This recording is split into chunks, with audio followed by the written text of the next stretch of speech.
Saudara, Kejaksaan Tinggi Aceh segera menetapkan tersangka kasus dugaan korupsi program peremajaan kelapa sawit di Aceh. Selain dari dinas terkait di kabupaten kota dan di Provinsi Aceh, tersangka juga berasal dari Koperasi Penerimaan Manfaat Program senilai 684,8 miliar rupiah. Perkembangan penanganan kasus dugaan korupsi peremajaan kelapa sawit disampaikan Kejaksaan Tinggi Aceh kepada awak media pada Kamis kemarin. Proyek peremajaan kelapa sawit di Aceh Tamiang dan Aceh Barat merupakan program yang mendapat penanganan prioritas dari Kejaksaan Tinggi Aceh. Menurut Asisten Tindak Pidana Khusus Kejati Aceh, kondisi ini menyusul besarnya anggaran yang diterima Koperasi Penerimaan Manfaat di kedua kabupaten tersebut dibandingkan koperasi di 6 kabupaten lainnya. Di 2 kabupaten ini koperasi rata-rata menerima manfaat di atas 10 miliar.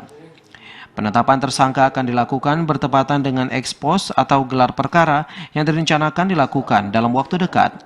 Selain dari koperasi, penerima manfaat tersangka berasal dari Dinas Pertanian baik di kabupaten kota maupun di Provinsi Aceh.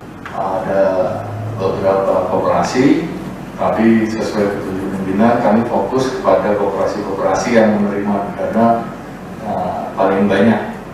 Dalam minggu-minggu ini nanti akan kita ekspos sekaligus menetapkan calon tersangkanya. Paling tidak dari pihak koperasi penerima dana PSR Bantin tersebut dan dari dinas yang menangani.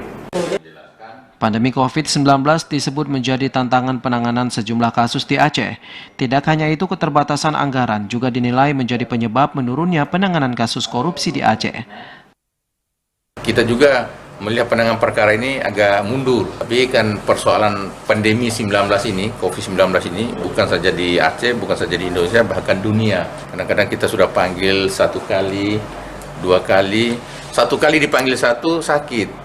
Jadi kita tidak bisa memaksakan kehendak dalam perkara itu, karena itu namanya COVID itu nanti yang datang bawa penyakit kita juga bisa kena terpapar. Dalam Kejaksaan sendiri ada hal secara intern terutama berkaitan dengan anggaran penanganan perkara. Puluhan saksi telah diperiksa Kejaksaan Tinggi Aceh sejak meningkatnya penanganan kasus peremajaan sawit dari penyelidikan ke penyidikan. Selain Kementerian Pertanian, saksi berasal dari Dinas Pertanian, Perkebunan di Kabupaten dan Kota di Provinsi Aceh maupun koperasi serta gabungan kelompok tani penerima program. Dalam pengusutan, penyidik menemukan penggunaan dana peremajaan sawit yang tidak dapat dipertanggungjawabkan di setiap pengadaan. Penyidik juga menemukan adanya syarat pengajuan yang tumpang tindih pada proyek yang bersumber dari BLUD di Kementerian Keuangan ini. Selain proyek yang berlangsung selama 3 tahun ini, Kejati Aceh juga menyampaikan perkembangan kinerjanya selama periode Januari hingga Juni.